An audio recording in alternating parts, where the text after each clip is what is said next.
We're going to be discussing the idea of the false binary. What an illusion of choice does, it establishes the baseline assumptions that nobody questions. This is part of the fifth generation warfare that we've talked about. Voting for the lesser of two evils is definitely an emotional, psychological trap that people are in. You're cheerleading for an insane ideology because you think you're winning. The role we have as media, how do we help everybody understand this is theater and you need to get back into the real world? If you're opposed to the agenda, you should oppose it regardless of who's selling it to you.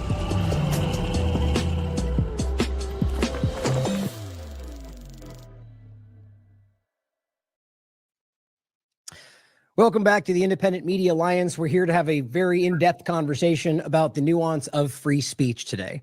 Something that I'm very passionate about. Obviously, I think everyone here very passionate about. But even within this group, I mean, I don't know for sure, but I argue there's probably variances on where we think that should be. And that's the whole point of the conversation today.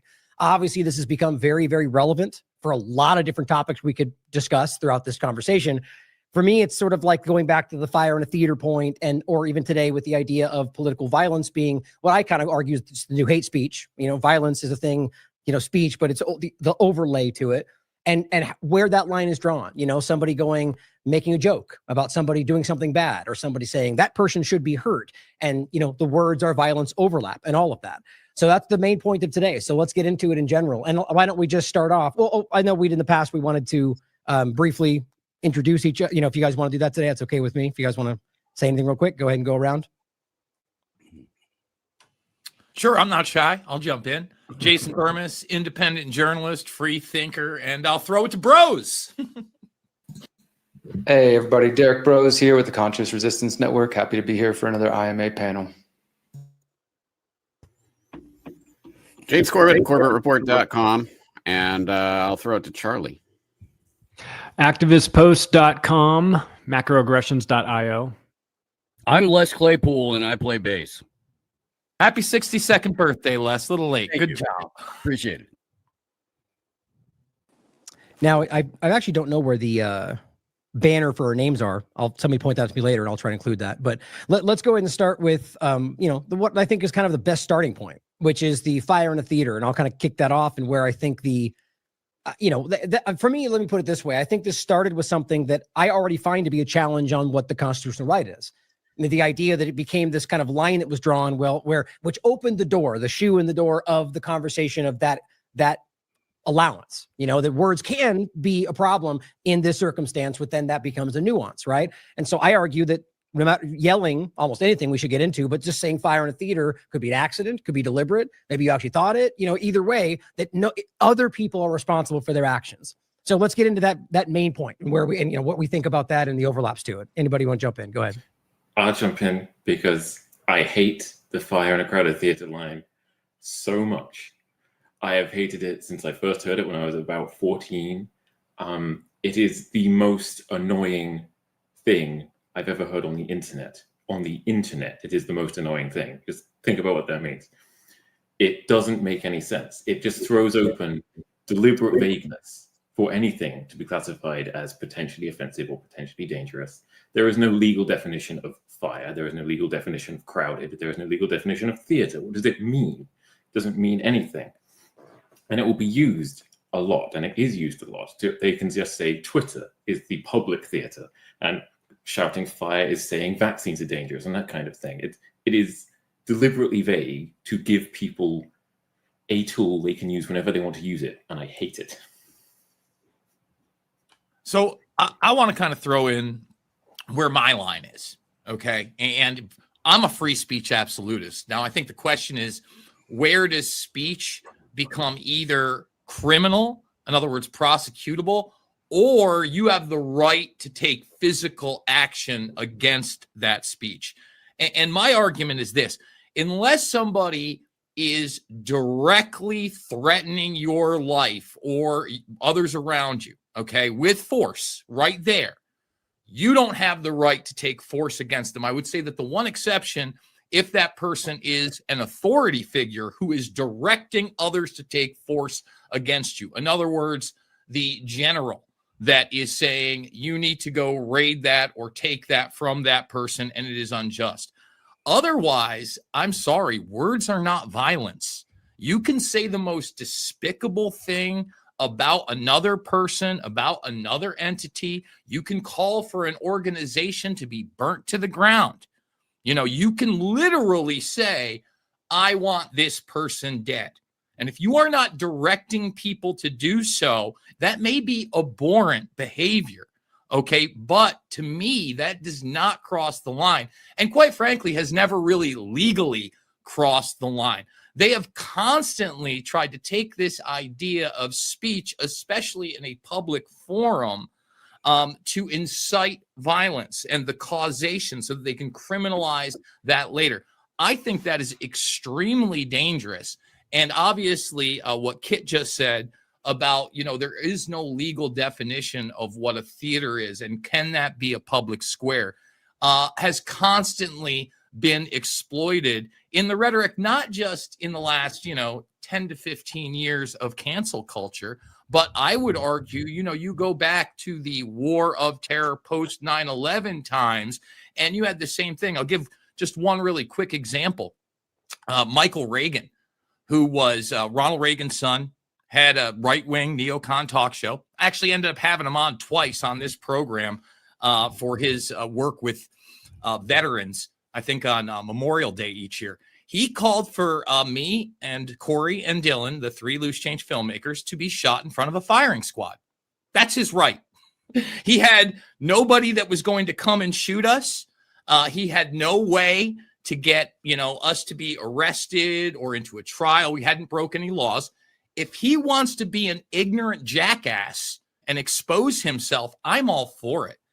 I don't like people hiding their speech. I don't like the term dog whistle or innuendo. Say what you feel. That's what we're supposed to do. Let's get a real bend on who these people are and combat that type of speech with better speech. And that will end my intro rant.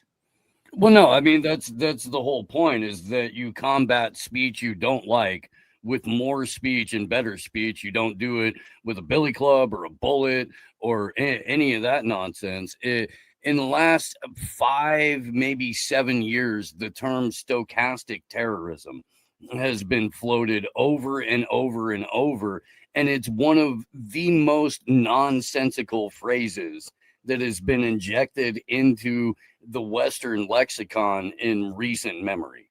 If you're a violent person, you're going to do violent things.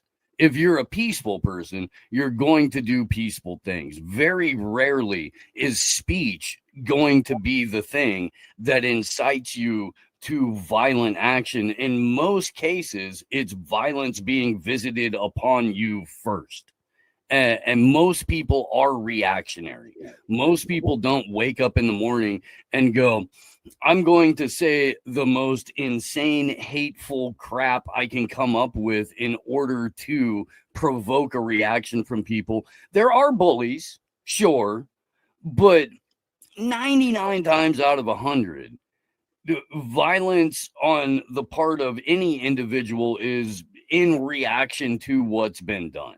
And so to claim, especially from the perspective of the state, that there are now phrases or words that we can't use because they may be violent, when in almost every case, the state itself is raining down violence upon people, is like literal violence, physical violence, whether it be bombs, bullets, whatever, limiting rights. It doesn't matter. The state is an inherent arbiter of violence, and they're the people that are trying to say, oh, well, maybe your words hurt, but our bullets are fine.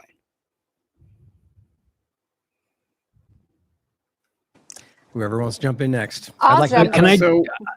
Okay. Go, Carrie. Who wants to go? I just wanted to add on to, it seems like there's a bit of a sentiment, which I totally agree with, that the speech is not really the root of the problem. So I think with so many issues, whether it's speech or drugs or anything that people want to ban, the root of the problem is not the item in question. It's not the speech. It's not the drugs. It's not the guns. It's a much deeper, I'd say, spiritual sickness, emotional sickness, and trying to cordon speech or anything else off under force, under, bans or whatever else, whatever government authority is invoked. It never really addresses the root problem. And I think the same is true of speech. I'd like to get everyone, if you to kind of just, chime in on this if you don't, unless you don't want to, but just so we kind of like set the table. Otherwise I can jump in again if you guys don't want to throw in your thoughts. Going back to the fire in a theater analogy, does everyone know where that came from? That's a good question. Use of that? I'm sure the there's a first precedent. use of that was a federal prosecutor by the name of Wirtz in the case against Eugene Debs for having the temerity, the absolute gall to make a speech suggesting people resist the military draft in World War I. And of course, Debs's defense is free speech. Of course, if we got a First Amendment, Congress shall make no law, right?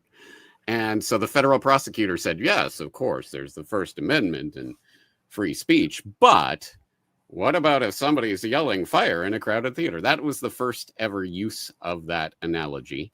And it was then picked up by Oliver Wendell Holmes, who argued in the Schneck case in 1918, which was, again, prosecuting people for having the temerity to hand out flyers suggesting that they should resist the military draft in World War I. That, again, you can't yell fire in a crowded theater. That's where that analogy comes from. And I think that explains exactly what that analogy has always been about and what it has always been aimed at, which is suppressing political dissent. And James, as always, why you're such a welcome part of this team. And that's such a James Corbett addition to all that. I mean, that's fantastic overlap to understand that it comes from something that was not even about the actual threat, right? That's the real crux of that. But I have more thoughts, but go ahead. If anybody else wants to give their kind of overlay. Well, no, just to build on James's point real quick. Sorry, Charlie, I'll throw it to you. But this is the sort of the justification for the Espionage Act that has limited the ability for journalists to report on real things that are happening in real time ever since 1918.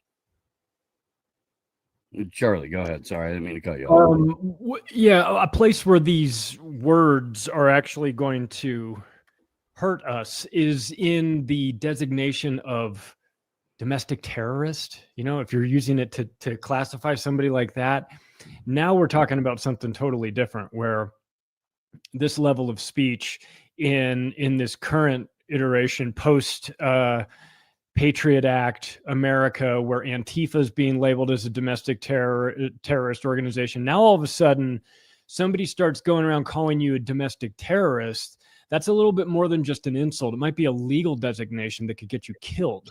So this is something that I think we need to take into account moving forward, that given the world that we live in, and of course the right is enthusiastically cheerleading the Antifa stuff without having the ability to comprehend 2 steps ahead that it'll be turned on them eventually at some point. But this is where the language and the words might actually be violence. You know how the left is always going on about words or violence and things like that. Well, if you get labeled a domestic terrorist operating in the homeland on the battlefield, that's more than just an insult. That might get you black bagged.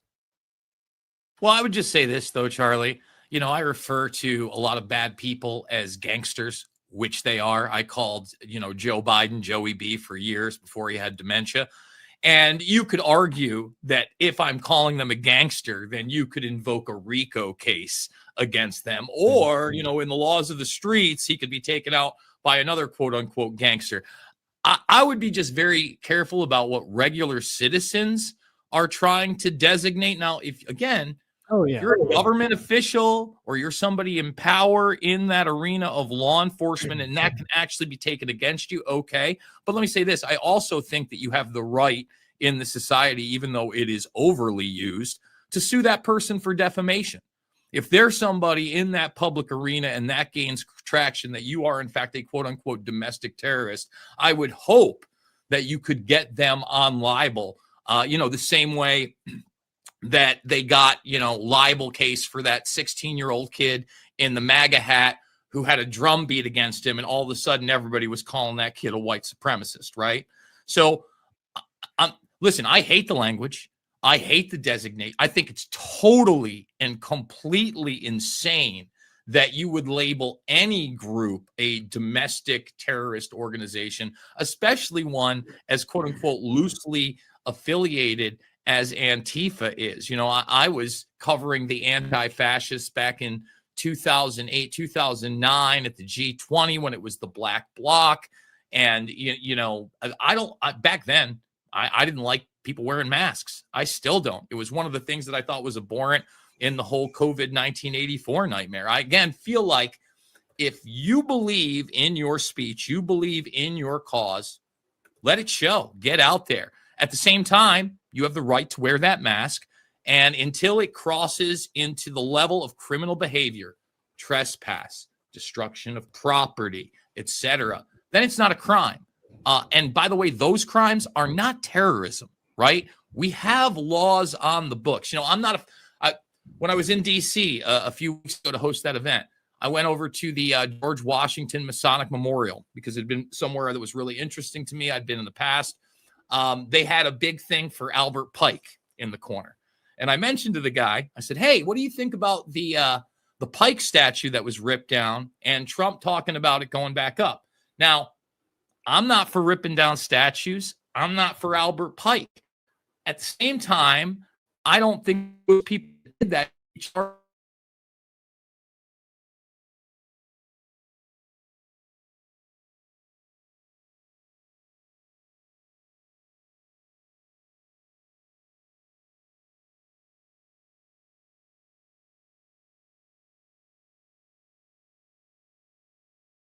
Everything. How can you exaggerate it? And when you do that, you end up exploiting the entire general populace under authoritarianism, under collectivism. And that's extremely dangerous, in my opinion.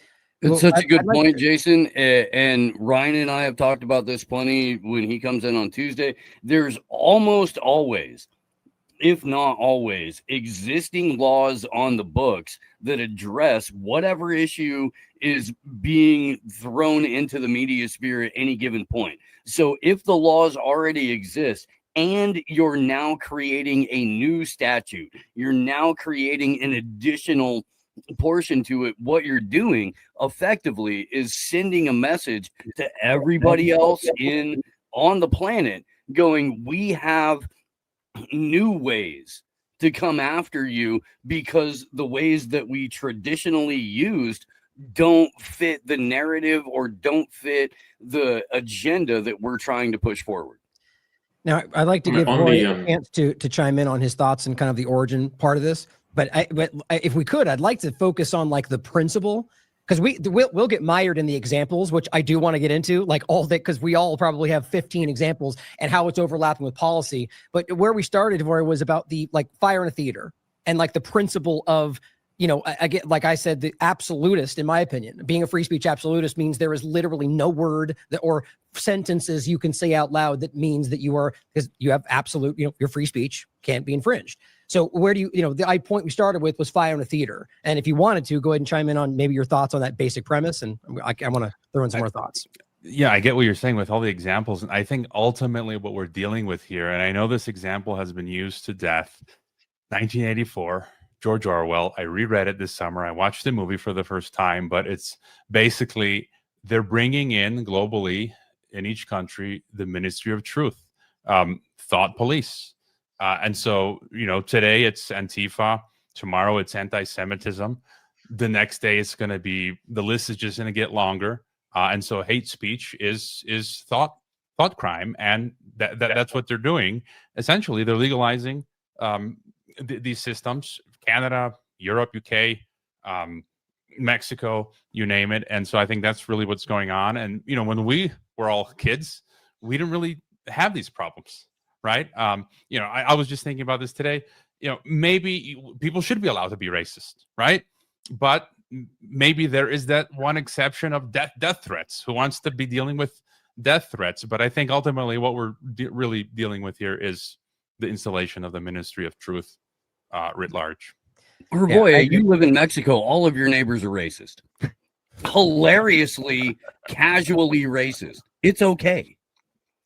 So I'd like to throw in I'm glad we can. It sounds like most of us have a pretty similar standpoint, and if you feel that there is like even say like a death threat, Like, you know, going beyond fire in a theater, I'd like to flesh that out too. Like, again, I argue that we should go as far back in the print, like to the principle, which is that there are no, like, and this is where I even argue a lot of Americans probably disagree. And that's why it'd be great to have somebody on that might even want to argue that like the Constitution is outdated and we should change it, which I disagree with. But that the argument is that if I say, go kill that person, it would be the person's responsibility who acted it out. But like Jason brought up an excellent point, from that all the way down to something that's more benign.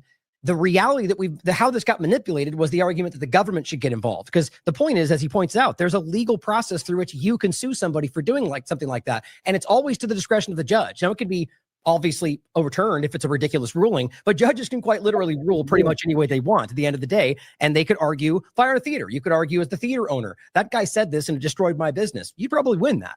But the case is for the government to step in and say, you're not allowed to say that because that might do some harm. Like that's where, you know, where that line I think needs to go back to. And so again, I think it's all speech. As absolutist or just what free speech means, I argue it should be every single possible variation of that. But so like a death threat, for example, like we could argue under the current legal reality, which I argue would be unconstitutional, therefore null and void per Marbury versus Madison, for example, 1803, like that if it's repugnant to the Constitution, it's null and void, whether or not it's been voted on by a bunch of unconstitutional politicians. But like that there's a line where a lot of Americans might say, well, you can't threaten my life. Like you can't act out on that. You know, I want to get into like the sue part as well, but right on that, any more follow-up thoughts that anybody wants to add? I'll throw something in there real quick. Because I know we're not talking about too much of the current event yet. It's mainly just the principle, but it does kind of tie into things going on with, you know, with Pam Bondi coming out speaking about hate speech. I just wanted to mention that when she was talking about hate speech, which a bunch of people on the right, you know, thankfully actually were calling out over on Twitter, on Elon's platform, she got a community note where people added some context and they linked to a Supreme Court case where the Supreme Court ruled that it is legal to justify or celebrate violence or to advocate or teach the duty, necessity, or propriety of violence, but not incitement to imminent violence, such as telling a mob with weapons to kill somebody. So even under what's constitutionally legally allowed, some level of calls for violence is considered constitutionally protected speech. And that's interesting because at least if I'm not very versed in the case, but the argument sounds like you're there and saying, go get them. And they all run out and go do something. Now that's the line right there. It says like, so if there's a mob of people with weapons and they're about to lynch somebody, you say, do it. Then that's the line according to the Supreme Court. That's a perfect example because like, so I'm going to be erring very hard on the side of the principle, but like myself right now, I'm going, well, yeah, like you could make a legal argument that that person would be involved with that violence. But see, this is where that line gets blurred. And so I argue today, even with something like that, because of the way the government is abusing these things, the only way to fight it is to err on the side of the principle, you know, and then who committed violence will be charged for that violence. The crime. This is why Charles Manson got put in prison, right?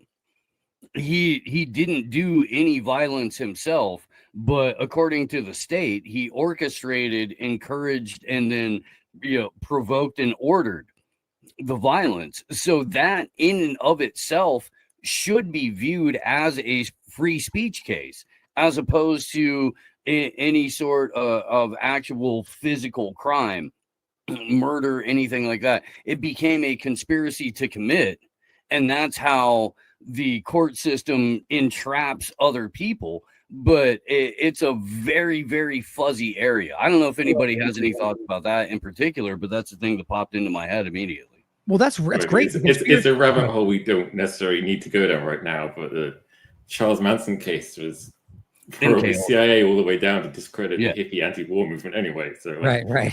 But that's a really interesting overlap as well, though, right? So conspiracy to any number of things is arguably, well, that is a crime, right? But there might be a line where that would overlap, like you're saying, to abuse that to go after somebody for speech. But if you are planning a violent act and then people carry it out, like that's a very different situation. But these are all really great examples to bring these things to mind about why we should be having this conversation. Because right now, I mean, and we can go to wherever we want. I just wanted to really get that principal point out there of all the different examples, you know, because let's get into them. The millions of different ways we could overlap this with Charlie Kirk and all this been happening, and the objectively obvious hypocritical stances of people that were 30 seconds ago screaming "Now shall not be infringed" and now are making similar cases. You know, well, there's one thing I don't think that we've really covered when we're talking about death threats, and that's domestic abuse, right? like how many boyfriends, ex-husbands have said, I'm going to effing kill you, bitch, or this and that, and then gone and done it, or went and beat that person. It, you know, I've seen vice versa, violence or not on that level. And I'm just going to say that the legal system is such where you could probably get arrested if the person takes the phone call or has it on videotape and it's a direct death threat, direct threat of physical violence. But otherwise, it's extremely difficult. And I obviously, it should be extremely difficult if you can't prove that. But at the same time, again, there are laws on the books when you make a direct death threat or physical threat against somebody, you know, that is realistic. And I don't think that that is overhyped. I think that we should have laws like that on the books, especially because we see it happen every day in our society and culture. And, you know, when we are talking about abusive relationships, you know, oftentimes it's very difficult for the female to sever those ties fully. So again, we don't make it about terrorism. I don't necessarily think that that is a First Amendment issue. I don't think that you can repeatedly tell somebody that you're involved in that you're going to kill them without any type of repercussion. But again, you put that in a context where you can prove it in a court of law, and they will be prosecuted, and more than likely successfully so, and do criminal time. You know, again, we have to have these type of criminal deterrents. So, you know, again, when it's a direct person that you're involved in, you're calling for their death, I think it's different than if you're, you know, a psycho on the internet with some kind of ideology saying this person has to die or that person has to die or I hope Trump's next, et cetera, et cetera. As much as I don't like hearing those things, I think that that's a different thing from a direct threat to somebody that you know. And so who gets to decide? You know, like just logically, I mean, I agree with you. Like, I'm legally arguing we shouldn't be doing that, but I agree with you in the logical sense, because that seems like somebody threatening somebody. But what if they're joking? What if they, you know, how do you prove intent in that regard if you just basically have them saying that? That's my, and the government will inevitably and already is using those kind of nuances to drive in more restriction. So with that reality, again, my argument is that we err on the principle. And if he breaks the law, you charge him, event your evidence. If not, then you don't charge him because there was no crime. The moment we create the crime for words is where we lose our way. That's kind of my stance today. Well, I mean, we could bring up plenty of examples, right? I mean, some of the very obvious ones are like you know, we can even just start with the. Oh, you know what? Let's do this one quick since we. Can I chime in about the Antifa thing that Charlie mentioned earlier? Because I think that this is something that I think we're all probably paying attention to and have been warning people for years about the use of domestic extremism and domestic terrorists. And I know Jason was giving the example of, you know, calling somebody a gangster, but I think that, well, especially now with that actually being a term, now you could be accused of being an MS-13 and you might actually get taken away, right? So it is almost rising to that level of being called a domestic terrorist. But I've been warning people for years that labeling your political enemies domestic extremists, domestic terrorists, which has been happening the entire time Trump has been around, since Antifa and alt-right clashing in the street, that it's getting us exactly to where we are right now, where, you know, just the last week, Trump designates Antifa as domestic terrorist organization, which, by the way, I know that we have a few people who might or have identified in the past as anarchists or voluntarists on the panel here. And I just wanted to read the first sentence of that executive order. It says, Antifa is a militarist, anarchist enterprise that explicitly calls for the overthrow of the U.S. government. I'm sure some here or in the audience have done that. The overthrow of U.S. government, law enforcement authorities, and our system of law. Again, it's not hard to see how that can be twisted to fit probably many of the things that some of us here on this panel have said in the past. And I think that's really what I worry about. Obviously, the Antifa thing itself is problematic and labeling people domestic terrorists, but it's that combined with the free speech conversation we're having here, and then how words like that are like anarchist, et cetera, are being thrown around that really does, I think, worry me. Not that it's anything unexpected, but I do think we are now entering that territory where it's not just the left using, you know, hate speech and stuff like that, but now the right has kind of find their angle of how in the post Charlie Kirk assassination, they want to use that to target people. And I just think that is, it's taken us all the places we've known for years it was going, and it's not going to end up good if people really embrace this. So I just want to kind of implore anybody out there in the audience or in our collective audiences to do what you can in your virtual spaces and in your real world human spaces to discourage that as much as possible. When you meet people who are talking like that, really try to bring it back to a sense of normalcy and help people understand why labels like that. And then, of course, accepting and emboldening this idea of hate speech, which I think many of us here probably have been the kind of people, I know I have been for years, saying that hate speech, hate crimes, these aren't even really a thing. Like that, it was a problematic from the beginning. You already have, if somebody commits a crime, they want to make a special case that says, well, if it was because they were gay or if because, it was a racial thing, then that should be, aggravated, extra charge, extra time, instead of just being an assault and a murder. So that was already kind of problematic from the beginning of creating these special categories. And the same thing goes with creating a special category of speech. It's not just free speech, it's hate speech now, because it's, again, this is a specific group, or it's, all the different ways they twist it. So I just want to encourage everybody out there who's seeing what's happening to not participate, not buy into that, not feed into it, but instead try to pull away from it as much as possible. And my point was that political violence is the same thing. I mean, in principle, it's the same thing, right? Violence is something. You can prove the violence, but political violence, even like you could prove, in some cases, you could probably prove that somebody hated somebody and that's why they acted. Our point is that's still just speech, right? Violence is the same idea. And I think it's just it's like the right's version of hate speech, even though both is happening, And so I'm glad you bring that up, because clearly this is about hypocrisy. And there are so many examples right now of people being driven and weirdly enough, almost coming out in the conversation of like, yes, we're being hypocritical, but it's because they deserve it and they started it. Like, that's the level of the conversation. I think Gavin McInnes was one that made that case very clearly and just argued that that's, they're the real terrorists. That's why this is acceptable. When they do it, they're lying about us. Like that. How do you argue something like that? Well, here's the thing.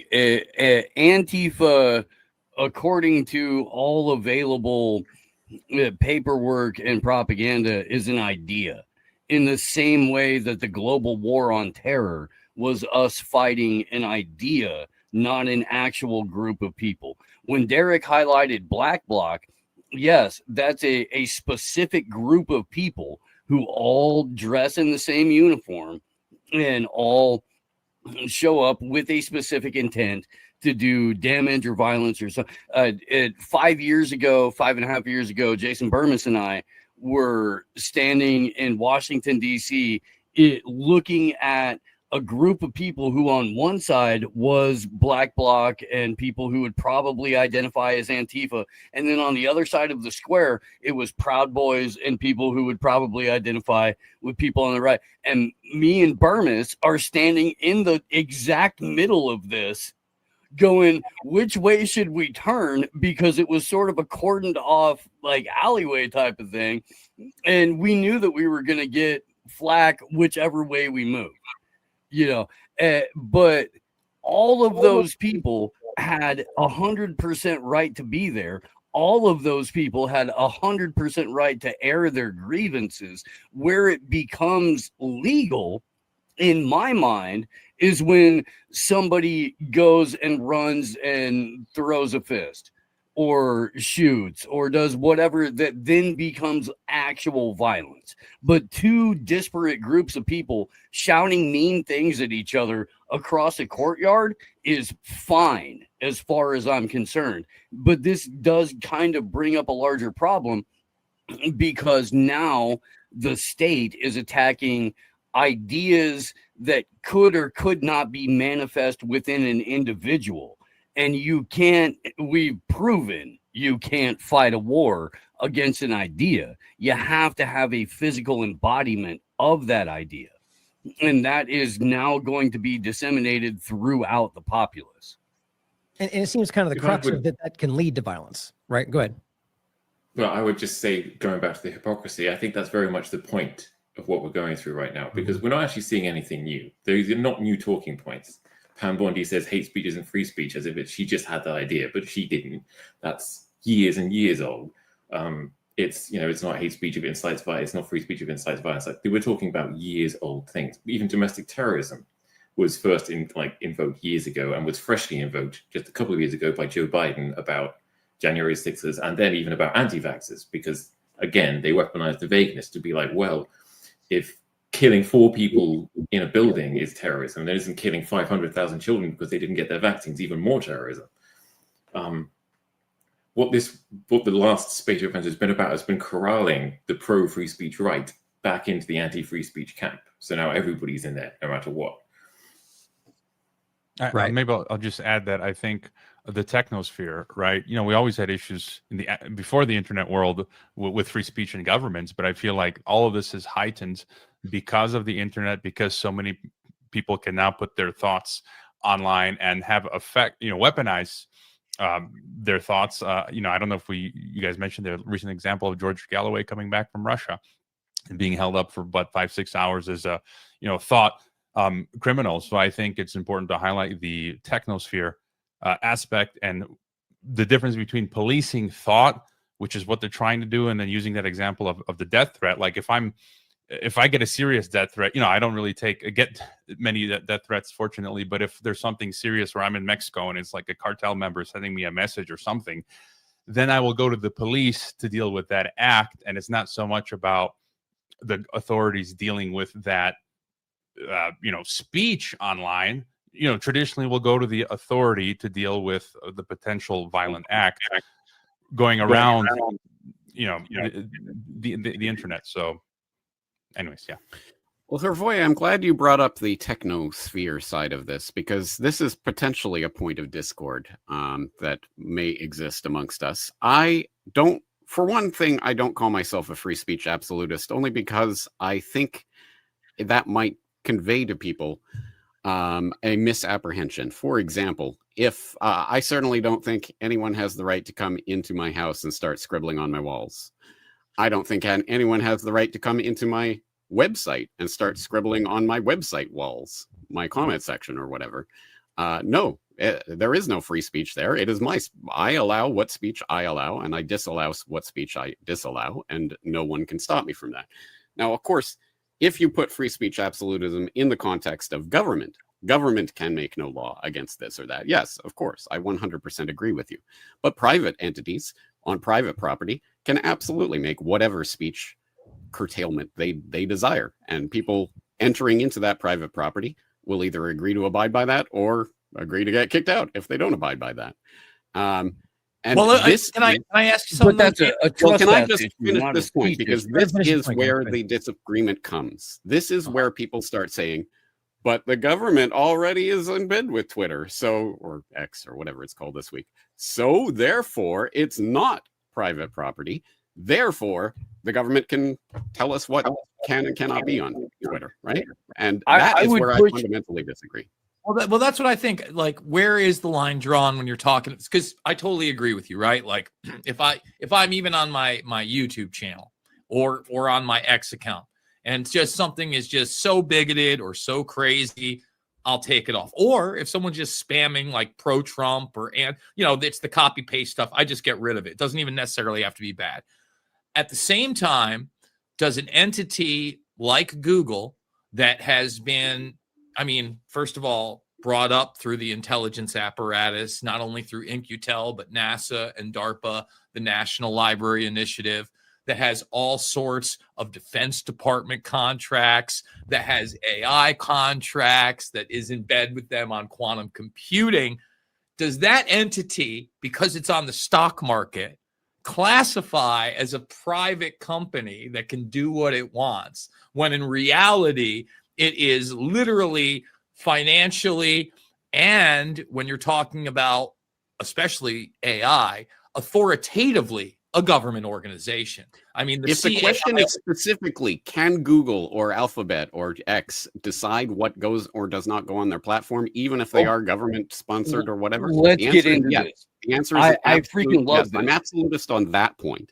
They can decide what goes on their platform, even if they are government entities, because we have the right to not go on their platforms. That is our choice. They are private entities. We do not have to be giving our information and everything over to Google to allow, well, they're trying to censor my channel. So the only possible solution is to create a government platform that's going to decide and arbitrate and say, no, YouTube, you can't ban James Corbett, or you can ban this person, or you can't ban this person, and there's going to be some sort of government adjudication of each person getting banned or not. No, thank you. Okay, but Corbett, here's the thing. What we're ultimately talking about is a Third Amendment issue, okay? Because Google and all of these other massive tech platforms aren't private entities. They're public private entities, and they all have seed funding from the state. And the Third Amendment says you have the right to not be forced to quarter the government within your home. Yet everybody with one of these is quartering the government within their home. This is a fundamental issue that I think people really could rally around, because the government, the state, their soldiers, their minions, everybody has whatever device you're on, that entity in your home. You're not, maybe you're volunteering to do it in terms of purchasing it, but you don't know that as the consumer. So we all have forced sequestration of the state within our confines. I find and that doesn't have traditional argument with speech. It has everything to do with freedom from search and seizure. However, I see what you're saying, and I don't disagree with that necessarily. But I'm in Japan. I'm Canadian, so none of that applies to me. Let me say something really quickly on that. I think this is a really interesting point, because I mean, that's a little bit of a stretch, but there's some logic there. But I think it's like, I kind of actually take issue with the idea of conflating the idea of that digital space with our home. But it's more of like almost feels like the government's argument. But I get where you're going with that. Like, it's a router. No, what's the motive? No, I get it. It's an interesting point, but I think, it's like, this is another really good dividing point, like James is saying, because look, you could even ask this to James, like, so if you could literally prove the government was controlling the actions of that platform, I think you'd probably argue that would make the case for that it was government censorship. But it's a very fair point to make. And I've always made that argument about, like, what the principle of government censorship versus just people deleting comments off their platform, for example. It's not. This isn't hypothetical, because YouTube just came out just in the past week or whatever it was, and admitted, the government forced us to was pressuring us to deactivate all these accounts because of COVID, right? Wouldn't you argue that? I'm assuming I was one of them. I've got another nuanced question. So that came out, and I decided, I was going to tag at Team YouTube on X and say, remonetize my channel. This is insane. They've labeled me now for 6 years in one sentence as harmful content, and that is content that is controversial and therefore harmful to viewers. I think everybody here is in that same boat. Okay, but hear me out here. I pointed out how they are government sponsored and a government entity. They're also government protected from me suing their ass for defamation through 203. So what is my recourse? That's the question, though, Jason. What is the solution? So what are you actively proposing should be done here? Should the government come in and now tell YouTube or whoever? I don't think the government should protect them. So in other words, I should have the same right to sue them as anybody else. But me going in, I'm not only going against a megalithic corporation, I'm literally going against the national security apparatus that we know has been nothing but honest and gracious to us in the last, several decades, if not post World War II, James. So I think that we're in this conundrum where, you can kind of scoff a little bit about what he said, but these magical devices are in everybody's home, and half of them are directly associated with that organization. Google, Alphabet, YouTube, call it whatever you want, it's the same thing. And now you not only have these, but these are embedded with our children, not just through the education system. Every single one of them has a Chromebook. In fact, that's so integrated that Chrome and Android have now announced that they are merging. Now that infiltrates, I would say, 90+% of the youth in this country. I'd say there's probably 10% of schools and homeschoolers that maybe aren't using those devices. And then I don't have a voice as an adult on an equal playing field, and I can't challenge that. I don't know that. And by the way, I'm not advocating for a government solution. I'm advocating government take away the protection so at least I can get in the arena. And I don't think that we are referring to 230 specifically, or is there some other protection that and I've heard people make the argument against repealing 230. I would say, it should not get any type of special protection, just like the pharmaceutical companies should not be having these, et cetera, et cetera. just like if they want to say, and they have ruled on this many times, that corporations are people, right? I can sue people. So then anything that you want to but sell on the stock specifically, market, what lawsuit would you like to bring against Alphabet? And I would what a is preventing you defamation. from I am doing harmful. Yes, defamation. You have blanketed me as harmful content. You have to prove that I have literally produced harm. I have produced harm to nobody. Words are not violence, James. Like, that's the idea. Everything that I have never, not only have I never called for violence, everything I have presented, I have either backed up with evidence, I have said it's speculation, and when I am wrong, which is often, I say, I got it wrong. I didn't think they were going to put the dementia patient in as the president. I got it wrong. I thought they were going to put Trump in prison. I didn't think they were going to try to shoot him. I think if you are an honest broker, you should have the same abilities, especially when these people are not being honest brokers. Right. And I know we're getting into the weeds of free speech, but the weeds are important here, because specifically it always comes down to the brass tacks of, okay, so what specifically should happen here? And I'm not American. I'm not in America. So you have tried to sue YouTube for defamation, but you were rejected by the courts. I don't know that you can bring that lawsuit. I've talked to, for instance, not that I'm a rich man, but Renz, me and Tom have talked now for several years. I met him early on in the Reawaken America campaign. This is really before he even opened up to a lot of the things about the hate and lies shots, DARPA, et cetera. And, I went over with him. I go, is there a case? Is there a way to bring this case? And he goes, there might be a way to bring the case, but you're talking about literally millions of dollars in fees and a team to go up against Google, and somebody willing to risk their career and possibly even, them passing the bar and being a lawyer. Like, I don't like Sidney Powell. I'm not like, I was never out like, hey, the Kraken is coming. And, she's the best. She lost her license to, pursue law. I look at somebody like Bill Barr. Is he ever going to lose his license to pursue law? I don't think so. And has he been an honest broker? I don't know if you guys have seen it yet. But for instance, the Oversight Committee did ask him about the first Epstein suicide. They said, Epstein went to prison guards and multiple officials and said he was attacked. Were you aware of this? And again, not being reported on the media, he said, yes, I am aware of those reports, but I don't think they were true because of his mindset at the time. I mean, well, let me bring in another addition to the YouTube censorship part. Like, so it's interesting because you overlap with you're harmful. That's a good way to look at that. But so let's take like mine or Whitney's the same situation. It was specifically around myocarditis being possible through the shots, which everyone knows is a provable case today. Not that I was saying every time, but that you can prove that's possible. And we got censored for that. And still to this day, because of all this coming around, I petitioned them like everyone did. And they immediately responded saying, we relooked at it. No, you can't come back. Medical misinformation.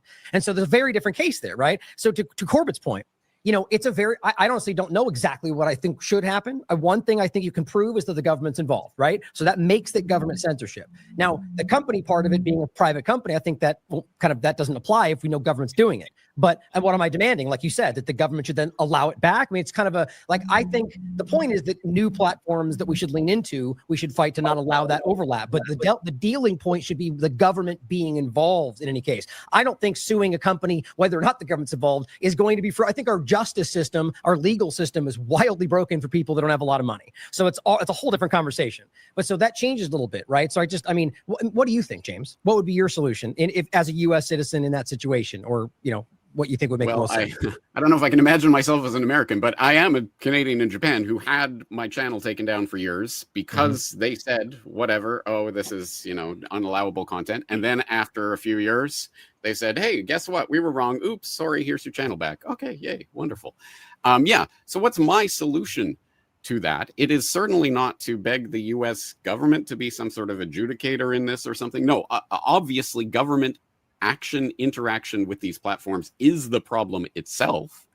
So the only solution is to get government out of these platforms. I don't have much of an ability to do that on my side by myself anyway. So are we not moving in the opposite direction, especially with this TikTok hype? Right? We're totally we're starting to, on a grand level, it doesn't matter what side you're on, just accept this techno-fascism.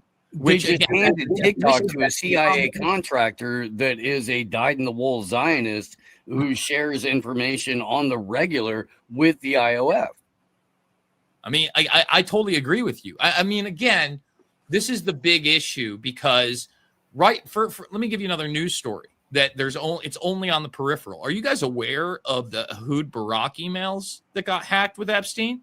I mean, it's almost nowhere. I haven't even been able to find the raw files. I'm reading other reports on it, but it's proving that, again, Epstein was very, very involved in international relations, especially with Israel and the Middle East, brokering these deals. And as I've argued before, remember, Ehud Barak wasn't just the prime minister. He was the defense minister. This guy's an arms dealer. Everybody's wondering where his money came from. Really quick, Jason, the additional point to that, and I'll go right back to you, is that this was Ryan Grimm and Dropside News had a really great article about this. Yes, I read it. For the Mongolia point, was about was Epstein facilitating Israel's startup nation pop-up companies that they literally use as front companies that they admitted to 60 Minutes after the pager attack, right? That's a really big deal. That's the infiltration. Go ahead. I just want to make sure that. I'm glad you made that point because, again, it's this layer and facade of government. I still have gotten no answers, and I'm shame on me, but even most of alternative media not digging into the signature reduction program that never went away, right? I mean, we all know that this intelligence network, I guess we'll call it, because signature reduction is not an official name. They refer to it as an art form. It's been going on for literally 15 years with no hearings, no oversight from the Senate, no oversight from the Intelligence Committee. And they admit there are 60,000 of these people online and in person. That's 4 years ago. And they're embedded in the biggest companies. So you're telling me they're not embedded in Google, X, Meta, TikTok, of course, just like they're embedded in Raytheon, Lockheed Martin, just like they're embedded in BlackRock. They're embedded in all these goddamn things. Okay. And, Palantir is another extension of that. You know this. I think that's one of the big issues with this free speech idea is that we are so far down that techno-fascistic rabbit hole. What is a private company? What is the government? And have we had any type of actual criminal accountability at high levels on either in my lifetime? And I'm a 46-year-old man. Haven't seen much. I guess that's the real point here. I don't know that we're going to go in the direction of actual free speech unless we're able to get some type of criminal accountability for this type of behavior for individuals that are doing it. And I think Epstein is one of those individuals, but we never got a criminal trial. We never fleshed anything out. It's still, I think if we did, we would have actual insight to some of these people and people would demand that. But I haven't seen us get there. We haven't even really gotten to a trial where those ideas are explored. You look at the Ghislaine Maxwell trial and they truncated that as far as they could into, human trafficking, essentially, to Epstein alone, right? Well, you bring up this is one of the things I wanted to get to in this conversation was that very perfect point about the public-private partnership, the fascistic discussion. Like we have seen the corporate world blend with the government right in front of us, and so that obviously changes the conversation, right? So all of these are problems. Not to say we're going to solve them on this conversation, but it's important to identify that very issue is one of the reasons why this is so difficult because we can't discern where that line is from the government side. So, what anybody's thoughts on how you go forward with that? I was just going to make that point because I agree with James that for all intents and purposes, let's say all these platforms are private, Google, big tech. But what happens? Okay, they take you down from Google. You go to Microsoft, they take you down. You go to that, anywhere there's nowhere to go. And even if you have your own website, Google delists you, and so nobody can see you. And now, we've left any semblance of a republic or government, and this is totalitarianism. And I can use, because I'm here in Mexico, I can think of these examples all day. Look at the analog world. Let's say I go to a public plaza, the cartel zone, or I go to another corner, another cartel is there, and so now the issue becomes, well, now you're living under fascism or oligarchy or mafia or cartel. And now we've got another problem to deal with. Okay, well, let's look at Trump's inauguration and the front row of Trump's inauguration, where you had defense contractor / social media CEO standing next to defense contractor / social media CEO standing next to defense contractor / social media CEO, and so on and so forth. Let's look at the parade that they had in the UK just a couple of weeks ago, where all of the heads of the tech firms and the AI firms are standing there dressed like, what delightfully adorned penguins, standing next to an actual king who was walking behind the president of the United States. This is the Anglo-American establishment in its full force. So there's in terms of social media, and maybe I could get some pushback on this. God, I hope I could. But there's no difference between the heads of social media companies, in my mind, and the state. Carrie, do you have tell me I'm wrong. Well, I've been wanting to say something that's kind of adjacently related, but I think is quite important to consider. You mentioned his inauguration. We're talking about, well, should the government be involved? And I wanted to bring up an executive order that Trump had shortly after he was inaugurated that all of the MAGA crowd and the free speech absolutists were very excited about, because it was basically saying the government's not going to censor social media anymore. By my executive order, I'm ordering all of these agencies to stay out of it. They can't do it. But when I read that order, I found it very interesting because they refer to constitutionally protected speech. So in theory, this is forget I said that part just now. Before I mention that, in theory, wow, Donald Trump is getting the government out of censoring social media. But that's a huge caveat. When you look at the speech they're now saying is unacceptable, they would probably argue that anti-Semitic speech, which could just be criticizing the government of Israel, is not constitutionally protected. So that's I wouldn't even call it a backdoor. That is a front door to continue censoring the internet under the guise of no longer censoring the internet, because they use the term constitutionally protected. And who decides? Well, people in government, they decide whether or not it's constitutional. So I don't have a specific reply to what you're saying, because I've been censored by potentially that public-private partnership. If Derek were on the call, he was censored with the anti-media as well. And as far as we can tell, it seems like the Atlantic Council was involved. Right. But where I to this day, I don't know where to draw that line, because, it's still a private company. I believe that. And I think that is especially important because we're talking about the extent of this corporate public, if Facebook and Google and all these companies are government entities because they got funding from the government, or there's a revolving door, what company isn't in this day and age? And that's a broader conversation, but it's all of these things are enmeshed. So it's like, if everything is fascism, corporatism is nothing fascism, corporatism within the paradigm we're living in. I don't have the answer, but those are the things that are crossing my mind. Well, I think it's interesting. Sorry, just to jump on the constitutionally protected speech thing. I mean, they're taking away the right to due process now, arguing that people who aren't citizens don't get the right to due process. So people who aren't citizens, I suppose, also don't get the right to free speech. They haven't actually said that, but it is implied. There was a recent ruling, by the way. They just came out and argued that was unconstitutional. Keep going. I just think it's important to what you're saying. The fact that he was anyway. That. It was just a quick appendix. That's important to think about, though. There's a House ruled recently, or it hasn't. It's not official yet, but that ultimately they're trying to stop Rubio from being able to remove citizens or censor them based on speech, as well as in regard to Trump, using that around protesters like Khalil and Ozturk and so on. So there is some pushback, but the thing is, I think everyone here is principled. And I think that's why this is difficult, because they're creating a line or an absence of one where we want to make sure we're doing it, within our principles, and it's not definable. So it makes that very difficult. So this is why I argue that the only real answer is to err back err to the principle as far as you can. And so let me make this case about, this is the clip overlapping Bondi saying hate speech and Charlie Kirk. And I think the point to talk about here is that the issue right now is that you have a lot of people who are out there who either don't understand constitutionally, which I think is actually one of the largest constitutional ignorance in this country, or people that know and don't care who are professing to care about free speech, but will ignore that the moment it suits their interest. And so again, it's not, it's about, I think it's individual actions that make the big difference here. But just a quick opening part so we can set that. Speech, and then there's hate speech.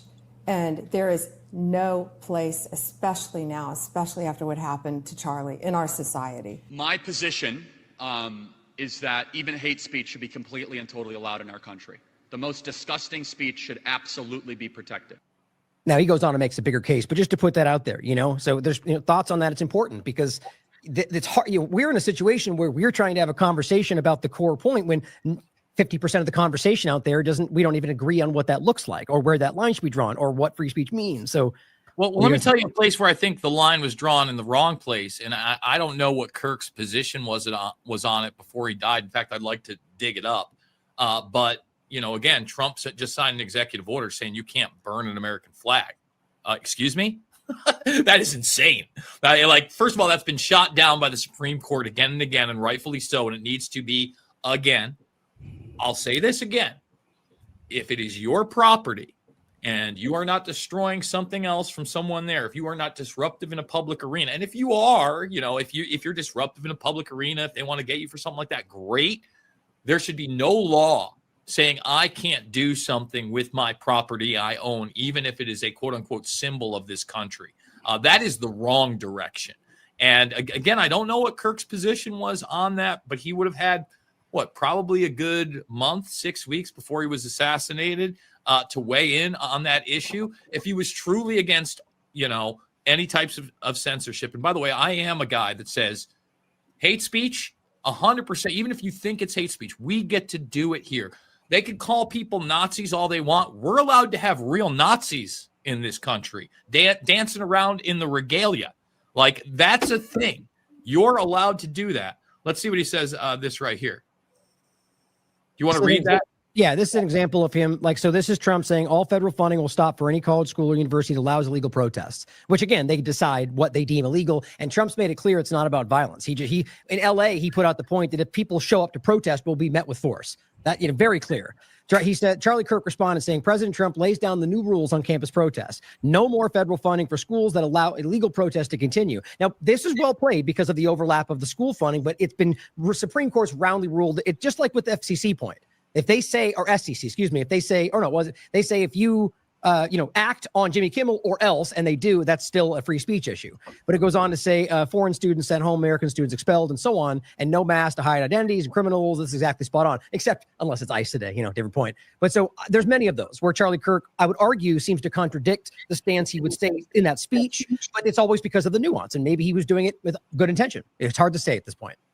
But the real problem there is the federal funding. That's right. The actual problem. It isn't even about the government trying to stop speech. It's about federal funding. And hey, we'll take this federal funding away from you. No, don't take the federal funding away from colleges. We should fight for federal funding for colleges. Say they would be anarchists. No, the point is the federal funding is the original evil. That's the point Carrie was getting into, is that line, right? That's, you blur those lines intentionally, and then it becomes near impossible to be able to make that definition. So, I mean, the principled position is easy and is simple. No, the principled position, the solution to this is to get the government out of colleges altogether. So the federal funding and whether is not the sword of Damocles that they can dangle. Okay, then that same point applies. If the government was coming along and saying there is a new law, you will be arrested if you have a protest on campus. Oh, okay, that's the free speech. But no, they're saying we'll take federal funding away. So what should our position be on that? No, don't take federal funding away. Well, no. Yeah, that's a good point. But the point is not just we decide which way or the other, but simply to highlight that they're using that as a coercive tool to manipulate their speech, or the speech on campus through their enforcement. That's very clear, right? But so how would you apply that, James, to the not college situation? What would you feel is the most principled stance with what we're dealing with censorship? That's kind of seems to be this overlapping. To me, okay, good. Because to me, this is the actual point of this conversation. We all know the problem, and we all agree on the problem. We all see the problem, and I think everyone in the audience understands the problem. What is the solution? That is the only thing we should be concentrating on. What do we do about this? And if people's answer is we need more federal funding for colleges or something, or we come out on that side of the equation, we are getting stuck in the wrong, in the stuck on stupid conversation, answering the wrong questions in the wrong way. What we need to do is decide, okay, what are our principles and how do we work towards them? Now, I think it would be great, yes, if government just completely, utterly left all of these corporations. They're not going to do that anytime soon, are they? Because exactly as Burmis said, how many of these people have ever faced any sort of criminal prosecution for what's going on? Exactly 0 of them. How many can we expect to face such prosecution in the near future under the Trump administration? Exactly 0 of them. So what can we do? What can we do? And I'm going to give the unpopular answer no one wants to hear. Everyone will say, you're stupid, James. This is dumb. But it's the only answer that is actually principled.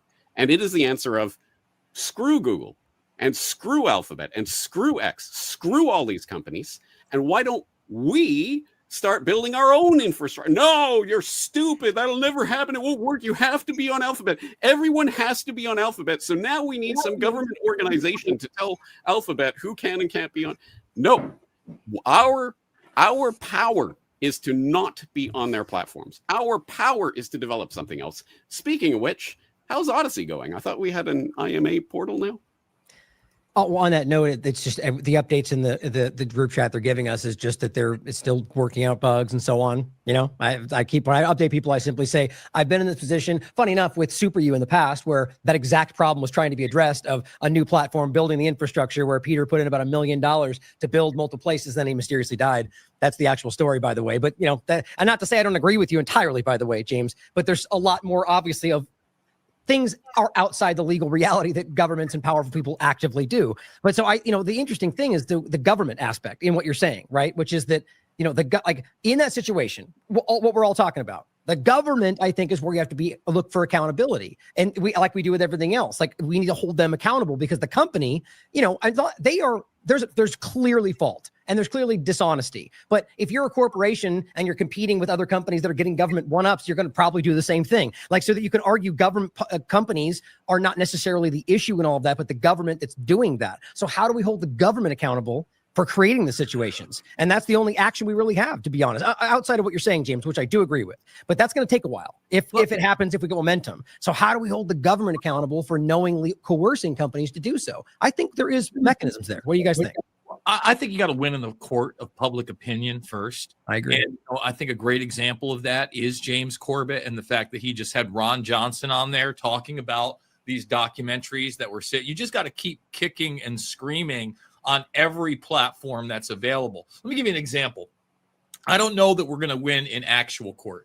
Ron Johnson, he showed up at the Turning the Tide. Dennis Kucinich was there. Kurt Weldon, Dana Rohrabacher, which kind of shocked me. Dana Rohrabacher, I specifically remember him on Real Time with Bill Maher talking about how the Iraqis were going to literally put flower petals at our feet after we went and liberated them. And he's speaking about 9/11 truth basically on his last political legs.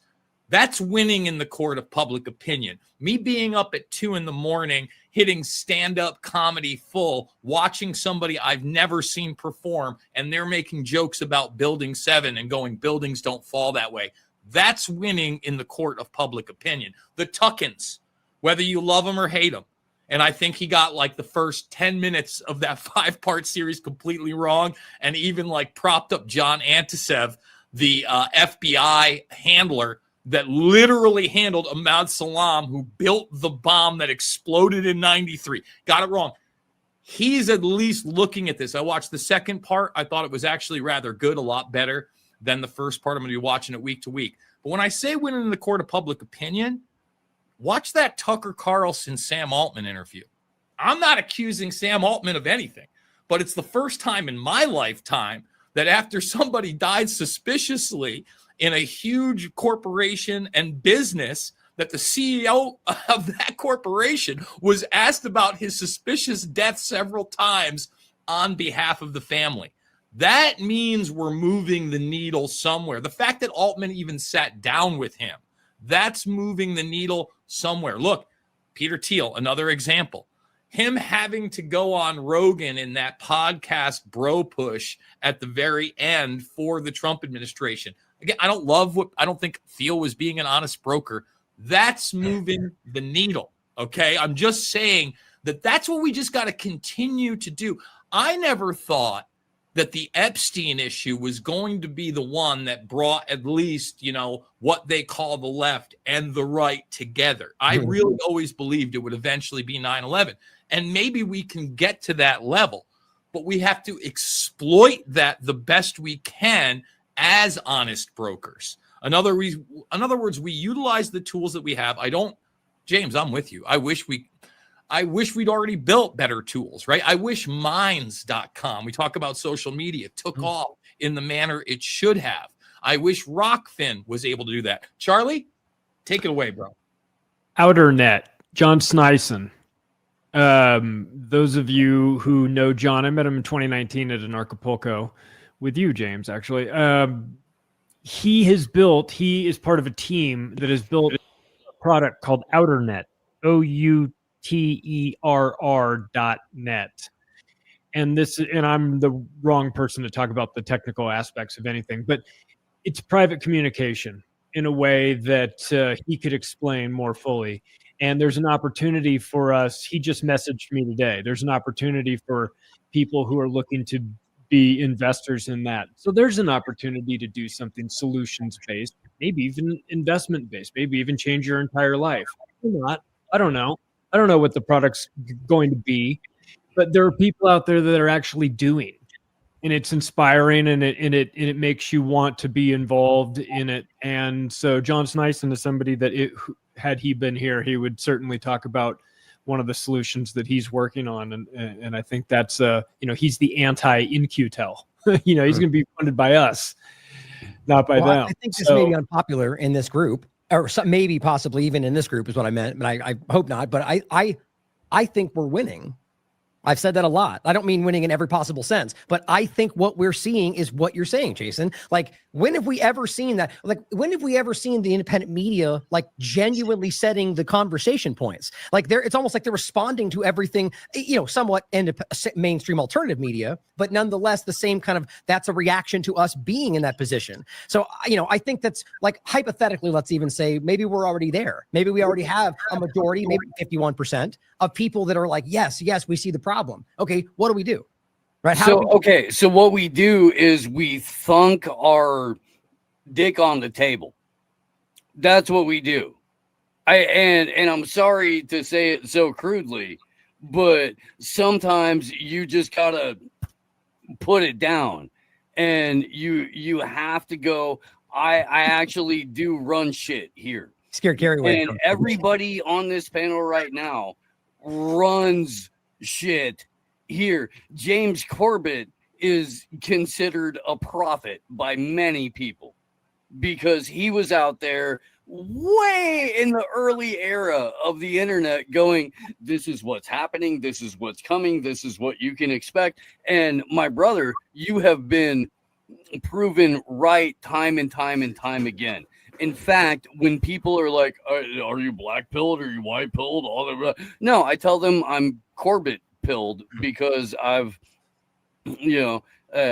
had this resource for a very long time that has told me unapologetically in full truth what things are without qualifiers and what things may be without qualifiers.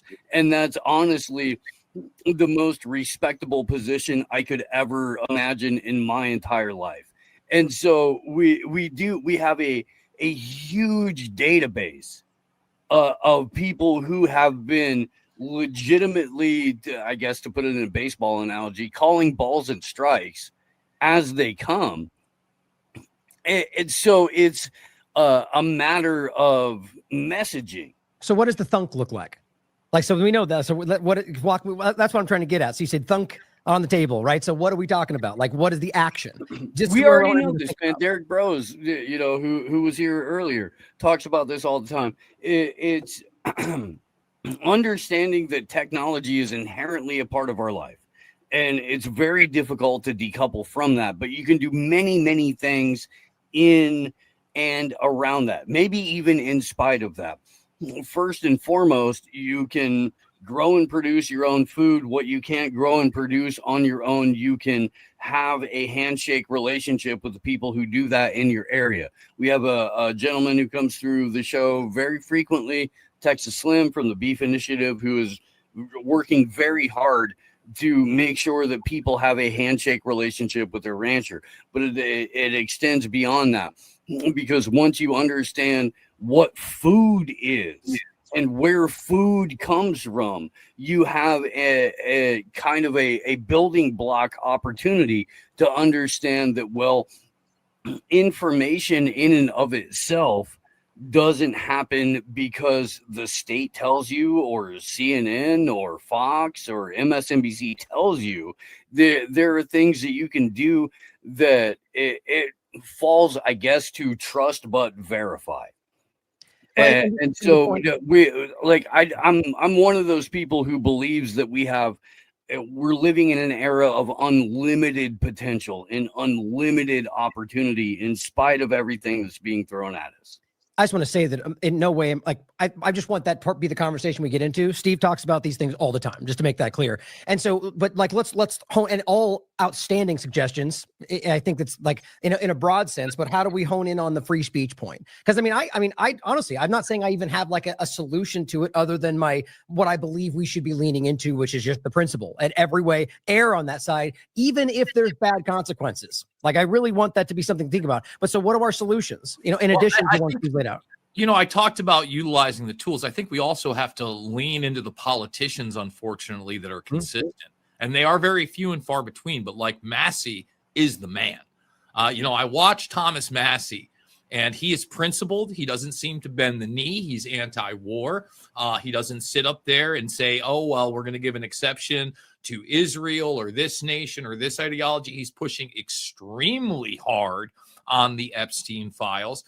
He grilled Kash Patel and made him look like an almost tearful child when he was going into it. I mean, he literally hammered him, gave examples of people who had been trafficked. He said, the magician, aka David Blaine. He said the rock star. I think that's probably Courtney Love. I mean, he went down the list. And he made Patel go, well, it's not just this administration. It's the two administrations prior that have looked into this. Really? Weren't you just on the podcast circuit telling us we shouldn't believe anything from those administrations and invoking the Epstein files? Ron Johnson is another one. I remember during the COVID 1984 era, obviously he was much better than most. But me and my brother would have discussions. Yeah, still kind of a neocon war hawk. Really didn't like his foreign policy. Starting to come around on that, right? And we have to keep in these people's ears. And then, unfortunately, we may have to, and this is what kind of makes me sick to my stomach. And I know it might for you, James, as a professed anarchist, and you're never going to have this problem as a Japanese citizen, but step up to the plate. And maybe I am eventually going to have to run for state Senate or state Congress or something. I'm just in the belly of the beast. And it was actually, and this is maybe even a part of that conversation when we talk about free speech, martial law, the military, its uses. It's the cleanest I've ever seen DC in my entire life, guys. Hey, I just want to be honest with everybody. Hey, man, tanks on the streets and dudes with ARs fucking threatening people really does make for a civil society. It's actually as long as you're using authoritarian tactics. I get it. I didn't see one National Guardsman or one tank. I didn't see one. I'll be honest. Every other trip that I'd been there in the last 5 years, I had seen some type of military. I drove, by the way, so it wasn't like I was just isolated. Like I said, I went out to Alexandria. I was there for 4 days.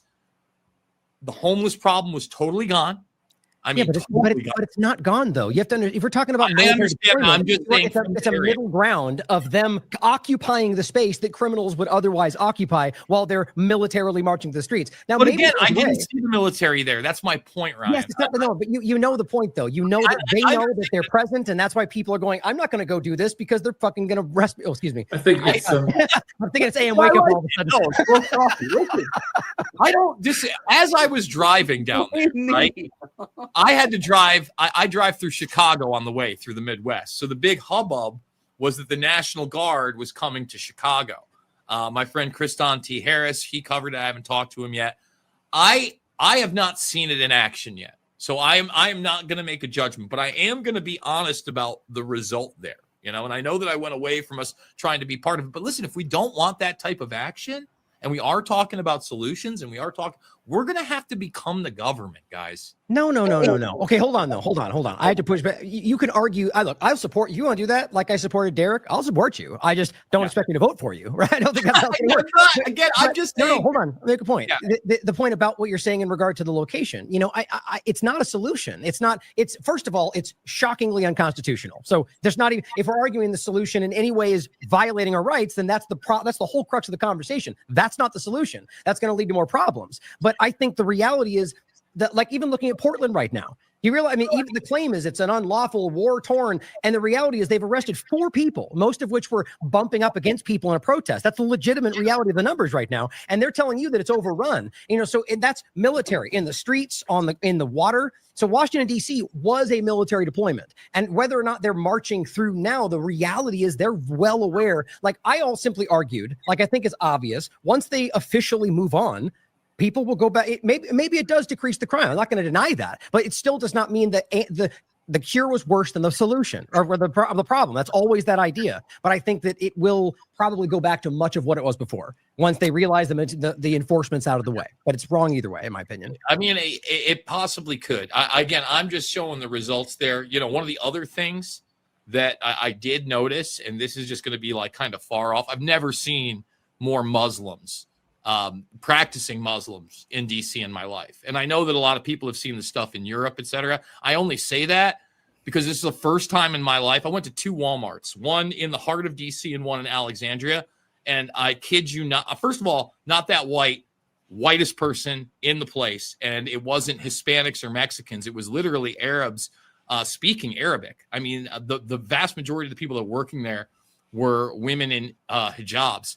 So, I don't know where we are going to be as a culture. I do know that in those type of cultures, they accept more authoritarianism, and I'm not advocating. Okay, this is a very dangerous conversation. Right? Look, we are on dangerous conversation. Right. You have every right. No, I'm not saying like you should stop. We should flesh this out. What I'm saying is that's a very what you just laid out there. First of all, I don't think being a Muslim or Arab or speaking Arabic in any way is against the law or unconstitutional.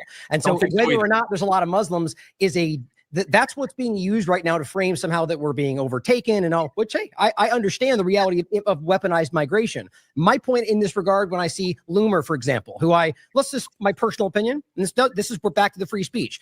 I believe, my opinion, that she's acting for the interest of a foreign government, at the very least, not an American interest, just my opinion. So I'm arguing, look, do I see her do this every day? Do I feel her using her free speech in order to manipulate us? 100%. Will I still defend her right to use that free speech? 100%. So when you get into the problem of like, we have I don't know the problem. Last point, then you can talk about the fleshing out of the Muslim conversation and saying we're seeing Muslims everywhere and saying that's overtaking us. Again, I've never been one of those people. Last sentence, and you can go. When they break the law, right? If we have somebody breaking the law, then make your case, charge them for something, or like we said, a conspiracy to commit a crime, right? But this argument, and I'm not saying you're doing this, but that's what it felt like, is that I've never seen more Muslims. It feels like we're trying to argue that them being present isn't in of itself the problem. I can't agree with that. So let me say that's not I'll give you an example. There's a huge Muslim contingent in Michigan, which I go to and go through a ton. I'd say it's different in DC because it is the epicenter of geopolitics. And normally when I'm in DC or in the surrounding areas, there is a mix, but there's so many embassies around, right? There's not one culture that I see dominant other than American culture in most cases. I see French people, German people, and on the streets, still the same thing. I'm just saying I have never seen that concentration of Muslims in that political arena and area. And I'm not saying I even know what it means. I'm not one of those guys that is warning about radical Islam, or I think that's the next attack. But I will say this, it'd certainly be a lot easier to blame radical Islam if something happens in that area and you have a higher population density there. Well, this is a problem reaction solution scenario. Yeah, that's what I'm saying. That Jason's describing. 100%. It is. Right. But so the point is that, as I understand it, there's protests going on, just like we can see a street full of Jewish Zionists marching to the street protesting for their interest in Washington, D.C. Like, I think that is what this tends to be, but maybe not. And make a case. If there's crimes being committed, lay it out. Well, Investigate, can we make a case for American culture, or is that like something that is so beyond the register that it doesn't even exist? Well, let's talk American culture for a second and freedom of speech and kind of broader issues. Here in Iowa, I mean, I know that everybody's seen it because it's become a national story. You had this individual who was a superintendent who, had a firearm, a handgun. So it wasn't just like a shotgun or whatever, had that registered, was registered to vote, and wasn't an American citizen. Now, culturally, I think I'm not against somebody who comes from another country, comes here, gets a job in the school system, and rises up in the ranks, as long as they become a citizen. Like, I would think that if you are bringing in someone from another country, say it could be a specialized class on that region, we have these different cultural studies, maybe a different language, etc. I just don't know how we have a system now that we're taking foreigners and they get all the rights of a citizen and a job in our educational system. See, culturally, that to me is an issue. Had that person gone through the process of becoming a citizen, and and I'm not even saying we should be pledging our allegiance to a flag or anything like that, but I am kind of a fan of the Constitution. It's illegal for someone to vote without being a citizen, period. So if that's possible, that's against the law. That's what I'm saying. They're saying he literally had been voting. He was a registered Democrat. We should prove that. It would be a crime if they did. The problem, again, we'll see what happens, but he has resigned now from that position. I don't know that the charges have gone away. It seems like he is going to be deported on top of it. But I think that, again, when he's talking about Americana, when we are talking about free speech, right? Well, we're always talking about influence campaigns, at least the government is. Oh, Russian influence and the Chinese influence and da-da-da-da-da. This is kind of like real influence of a different culture, not somebody that acclimated. But let's make a quick point about this. The reality, the constitutional literacy of understanding that literally everybody in this country has constitutional rights, whether or not they're an illegal alien, whether or not they're a Visa card holder, green card holder. So again, it seems like it's important to understand this. So the only issue is that they're there and that they're a different culture and that they're speaking a different language because they have constitutional and they rights. haven't pledged allegiance to our ideal set at its core, which I think is free speech, like I said. Right. I mean, I'm trying to understand the point of the criticism here, because if we live in a country with freedom of religion, look, and I'll be clear, we're taking kind of a hard turn here, but I'm aware of the very real ways these things can be abused, and that there are very real issues from Israel, from Saudi Arabia, from China. Like, the reality of this, the issue though, is that we live in a country with freedom of religion, freedom of speech, at least we tell ourselves that. And so when they break the law, this is where this becomes a problem, but everything else becomes hyperbole. But right? do you think it should be legal for somebody like that to become, like, not even just a superintendent, but a principal? Let's say, the head of an educational organization in this country for American citizens. I think bare minimum, if you're going to be the director of that, again, you're on a teaching visa. I get it. If you're teaching a language, if you're the head of that, I want you to be an American citizen. I do. I really do. Like, I want you to be part of the process. Doesn't mean you have to vote, but you should absolutely have, the right to vote. And again, I'm not saying you have to be born here either. The thing that gets me is, how is this person able to do all those things? If that's provable, by the way. What's that? Well, because you just said we didn't verify that, but the point is still that if he did, that's a fair question, right? Like, that's my question when we're talking about children. Because again, how are we supposed to embed the ideas of freedom of speech, of individual person and property, if the person that's literally in charge of educating our children isn't down with that ideal set? We don't know what his opinions are, but I think it comes to a legal issue of today, right? Is that against the law? I just to speak up for the now 50% of the panel that isn't actually American. And you've got your imperialist mindsets going on here. This is kind of breaking away from the free speech topic, but I would suggest that, unfortunately, the American system, you're talking about America and Israel, and I'm afraid that, in my view, in the next few years, that is going to collapse and be replaced by something else. And this is all part of that. Yeah.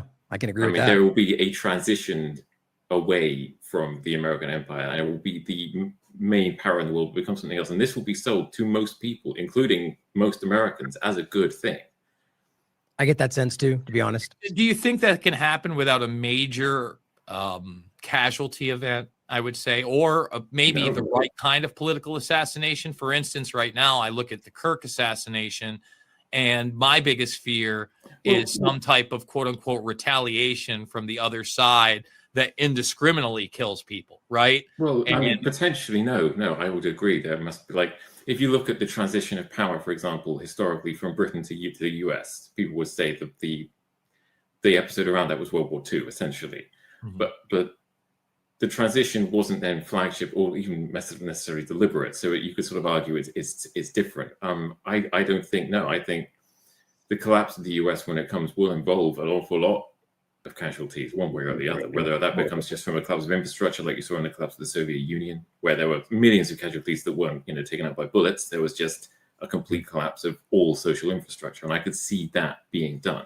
Let's take this back in the direction of free speech, though. I mean, I felt compelled to respond with this, with what you were saying, Jason. I'm sorry, but I think that all of this overlaps with obviously the conversation of constitutional rights, right? So that's at very least the overlap to the conversation. But the free speech point, which we're largely wrapping up at this point, I think is we were talking about the principle. We talked about the hypocrisy, which we didn't get into many of the examples, but like James said, I mean, I think everyone's very well aware of the problem. We got into the point of the partisan kind of hypocrisy around it and some of the solutions. So, I mean, we can kind of wrap up if you guys want to just go through your thoughts on where we should go and, whatever else you want to add to it. Well, I have just a final thought on free speech, which is that the assault on free speech, the most dangerous thing about it is people accepting the assault on free speech, because I think the system as it is, they will never be able to totally police it. They will never have the power or even really the desire to totally police it. What this is more about is inculcating in ordinary people the idea that they will take care of themselves. They will censor themselves. There are some things you are not allowed to say and some things you are not allowed to think. That's far more important than actual laws, which they cannot pass and people would ignore anyway. And if they do that, they don't need to pass the laws. I think really what you're battling against is self-censorship imposed through fear and through the fear of social rejection. I think that's much more important. And that's why they target it in these ways. They do left-wing free speech, right-wing free speech, and they trust on people's tribalism to keep that separate. Maybe Can you please write an article about that? Because that's such an important point. I 100% agree with what you're saying there. I've written so like 50 articles about that over the years.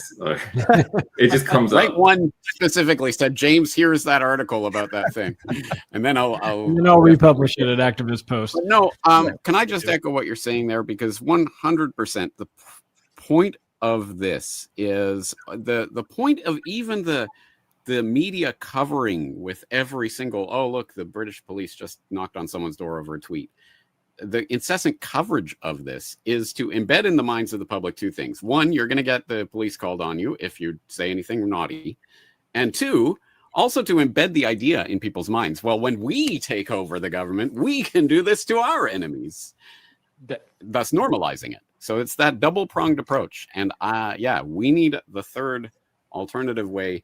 We need to be 100% constructing our own communities, but also, as Jason says, out there ringing the bell, putting the word out, because as Ryan says quite rightly, it is having an effect. We are having an effect, and I actually think of it slightly differently. I don't think we are winning. Like this is some battle that's going back and forth.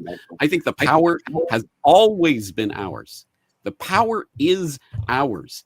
And when we recognize that and understand that and take that back into our own sovereignty and claim that and act within that power that we have, I think we're unstoppable.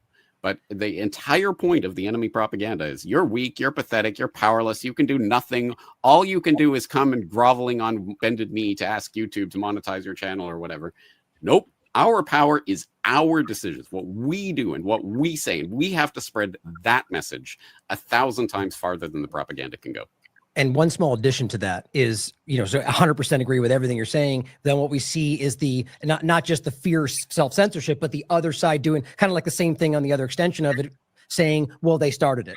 right? So yes, I see this as a problem, but they're the ones that did it first and they deserve to get it back. Or like McGinnis difference is saying, we are hypocrites, but they deserve it. I guess I kind of just said that, but yeah. And it's kind of that's the real, like the rationale from any which way you look at it. It's driving you to agree to your own subjugation.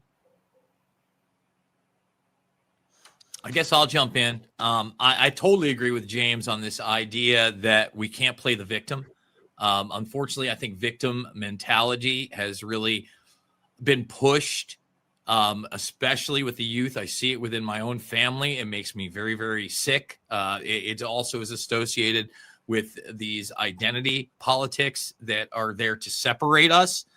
And I would just say this, if I came across anti-Arab or Muslim, I'd just like to say this. I also don't think that we should be deporting students that are on visas here that decide to protest against, Israel or what's going, or anything, right? I think that they're here on a visa in the education system. Like you said, they are allotted those same constitutional rights. Again, if they're breaking laws, charge them with that. We have a criminal justice system.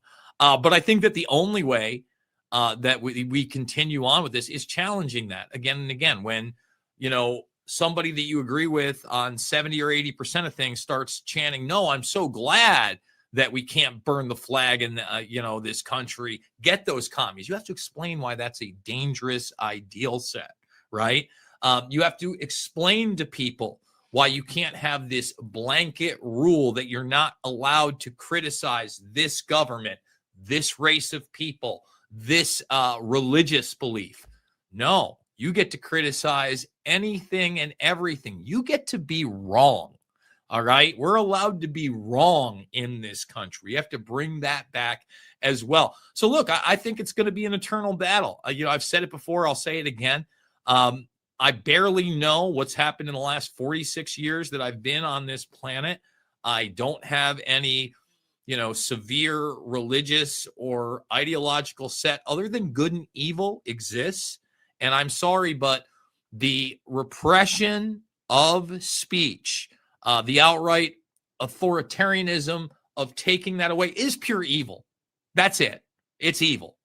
Everyone gets to express themselves, full stop. Maybe I'll just give my concluding thoughts, reiterating what everyone's saying. We all run our counter-influence campaign as the government's running their, manipulation of public perception and opinion. We got to do the opposite. And then what you guys said about what James said about them trying to scare us into self-censoring through constantly showing all of these people who are getting visits by the thought police. That actually inspires me to further say something.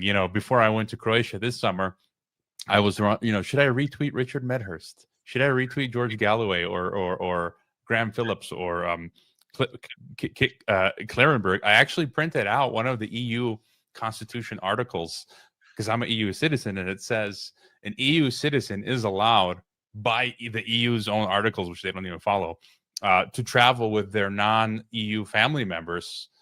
In case I got stopped, nothing ever happened, but and so just to reiterate some of the solutions, as you guys were saying, don't, use their platforms less and less, opt out, try to cost them attention, eyeballs, money. Public opinion, I think, is important. There was a great clip by a Mexican businessman that went viral. His name is Compa Moy. After 4 years of becoming very successful, he said, I got to shut down. They're extorting me, the cartels. I'm afraid they're going to send a sicario. And he said his desire is, the problem is not enough Mexicans are speaking out. If more Mexicans spoke out, it's the same principle, that would then create this public opinion that would oblige authorities to act. And I think that's the same thing. And then, legal actions. And it's a war of attrition. We just got to keep pounding away, and when you guys said we're winning, I have a more long-term pessimistic view, but for me, the issue isn't that we're winning. We just have to keep hammering away, keep firing the mortars, and then we'll decide where we're at, in a few years or decades time. Anybody else? Ryan, you asked for solutions. Why don't we just, I would say that anybody on the right who you can reach, be that in the U.S., UK, immigration, shut these, we got to round these, we got to fingerprint all these illegals and scan their eyeballs and all that stuff, just to remind them to think a couple steps ahead and to know that, how would you feel if this power was given to Gavin Newsom? And they go, well, I mean, I don't, how would it be used against you or somebody like you or somebody? So, what would you want? Would you be as enthusiastic if it was, because it's going to be handed down. It's going to be passed down from one party to the next. And if you don't trust your enemy with this power, then can you trust your guy with it as well? And so maybe for them to re-examine that belief system and acknowledge that it can be not okay when their guy wants to do it too. And for them to be very careful about advocating for state power, because once they are granted this power, once you give it or allow them to take it, you never get it back. And it gets turned against you at some point. So it's, today it's the illegals coming across the border, and 5 years from now, it's them scanning your eyeball before you get on an airplane. And so reminder to people to think long-term about this stuff. Anybody else? Kid, I don't know if you want to say anything. I'm not sure if you did already. I forget, but I'll jump in and if you guys all said something. So I'll just wrap up in general. So I think, what I will actually say to that, since it got brought up more than once, and I'm not saying we've won. I think we're winning in the sense that we're gaining ground is really what I'm meaning, and I think we all kind of sense that. Maybe that's not even the majority yet, but that's kind of where I'm leaning. And either way, I think we recognize that there's a difference today, and that just speaks to what we're all getting at, is that what we're doing, it is affecting people. And that's a powerful thing to recognize, And I want to say that I think that, there's two kind of overlapping things. Is right now there's a lot of people out there.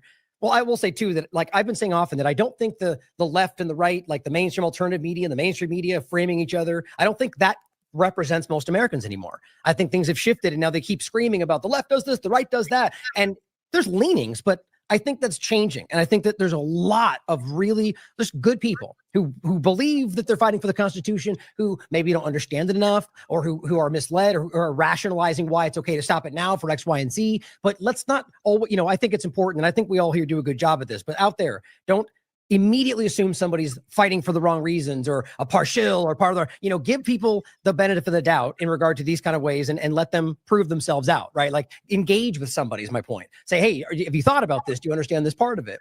And I'll say that it's important in that case to really understand that in this country, we're not given constitutional rights, right? And we all talk about this here, right? That these are things that are inherent, God-given. Both terms are used. So whether you're religious or not, right? The idea is that these are things that when this was originally outlined, the idea was this is something that human beings have inherently, but we can only enforce this within these boundaries. So hopefully other people in the world will ultimately take this same kind of mindset on. And if you read the documentation, it's very clear. And so the reality is that these are things that the government could never take away, but they can fail to respect them, right? And I think that's where we end up. And so I just really think that's super important to think about. And I really, all the discussions and the solutions, I think this will give people a lot of ground to think on and hopefully evolve their opinions, but just, understand where that principle, in my opinion, speaking for myself, I think that has to be the end all be all error today because of the way it's being abused. And I'll say lastly that I hope, like in what Jason said, I hope it wasn't taken like maybe I came across too hot in that.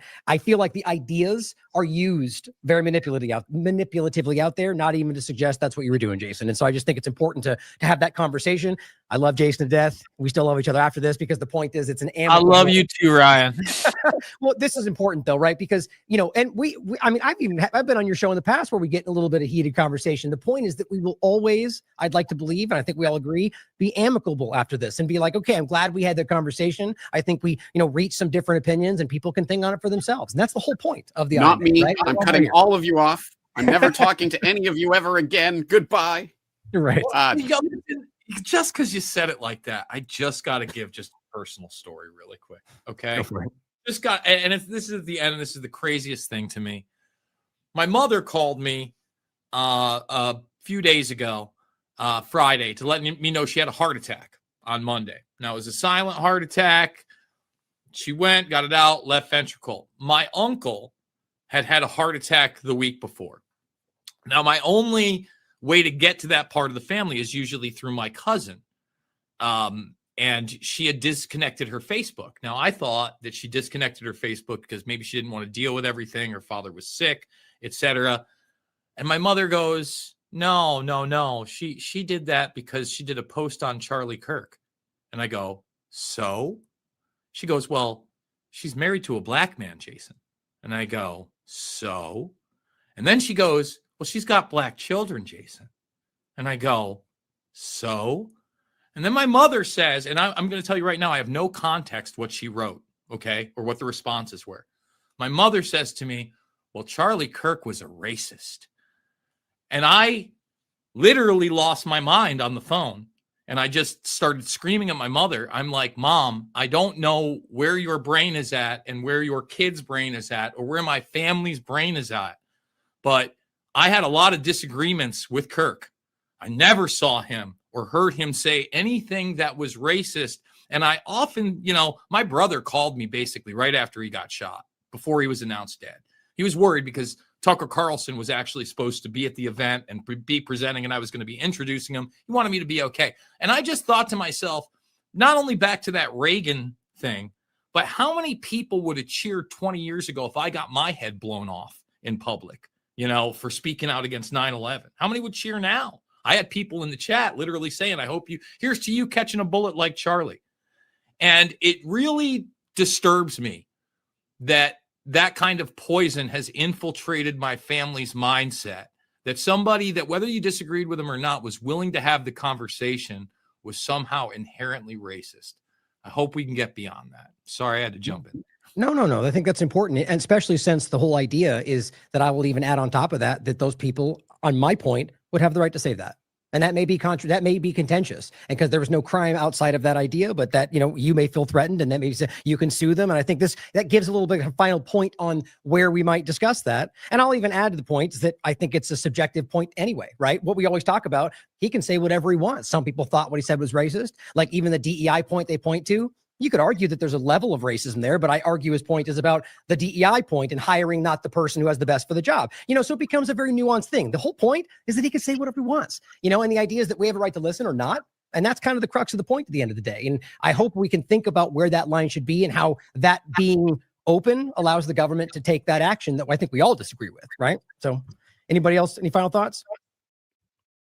All right, we'll leave it there for today. I appreciate everybody's time, and I really enjoyed the conversation. Plenty more to come. And as always, question everything. Come to your own conclusions. Stay vigilant.